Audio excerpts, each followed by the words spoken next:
예, 여러분 안녕하세요. 마정강입니다. 오늘 정치논평 시작하겠습니다. 이태원 참사 2년, 정부는 아직도 인파 관리 매뉴얼이 없다. 159명의 목숨을 앗아간 12.19 이태원 참사가 곧 2주기를 맞이하지만 아직도 정부가 인파 사고에 적용할 법률상 매뉴얼을 마련하지 못한 것으로 확인이 됐습니다. 다중운집 사고 대응 매뉴얼 존재 여부를 묻자 행안부는 현재 다중운집 인파 사고와 관련해서 최종 승인된 위기관리 매뉴얼은 없는 상태라고 밝혔고요. 재작년 이태원 참사 직후에 주최자 없이 많은 사람이 몰리는 행사에 대한 대응 매뉴얼이 없다는 지적이 잇따랐고요. 참사 이틀 만에 윤석열 대통령은 인파사고 예방 안전관리 시스템을 마련하자라고 지시를 했는데 실제 참사 전 이태원 할로윈 축제에 10만 명의 인파가 몰릴 것으로 예상이 됐지만 경찰은 기동대 배치 등 인파 통제 대책을 충분히 세우지 않았고요. 관할 지자체인 용산구청 근무자들은 근무 위치나 근무 시간조차 지키지 않은 것으로 조사가 됐습니다.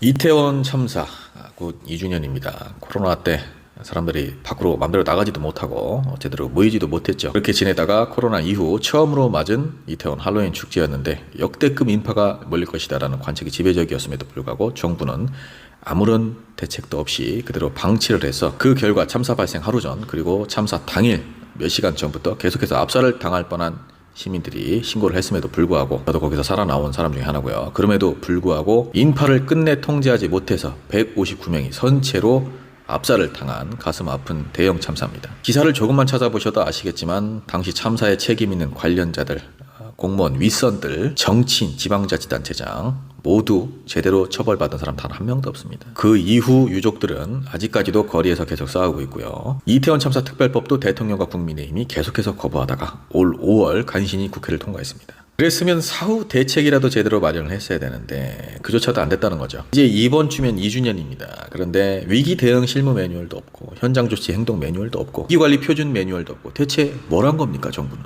아니 사람이 159명이 죽었는데 2년 가까운 시간 동안 제대로 된 매뉴얼 하나 만들지 못하는 게 정부입니까 지금? 이 와중에 행안부는 떠밀었죠. 앞으로 공연장은 문체부에서, 공항은 국토부에서, 의료기관은 복지부에서 인파관리를 해라. 우리는 모른다. 문체부, 국토부, 복지부에서도 우리는 인력이 없다. 특히나 안전관리에 관련해서 전문 인력이 없다. 계속 이렇게 반대를 하고 있고 부처 할거주의야 우리나라 관료제 시스템상 정말 아주 고질적인 문제죠. 아무리 그래도 159명이나 사망자가 나온 대형 참사인데 이렇게 서로 떠밀어서야 되겠습니까? 그리고 일단 안전관리는 행안부에서 책임을 지는 게 맞죠. 윤석열 대통령은 대통령이라는 사람이 대한민국 수도 한복판에서 전대미문의 대형 참사가 발생을 했는데 그 이후로 신경도 안 쓰고 있습니다. 이번 이태원 할로윈 때 2년 전 참사 때처럼 이태원에 인파가 대거 몰리진 않을 겁니다. 그만큼 몰리진 않을 건데 대신 다른 곳에 몰릴 수가 있죠. 이태원에 몰리는 대신에 홍대나 압구정 이런 쪽에 몰릴 수가 있죠. 특히나 홍대 위험합니다. 소 잃고 외양간은 고칠 수 있겠지만 우리 국민들을 위한다면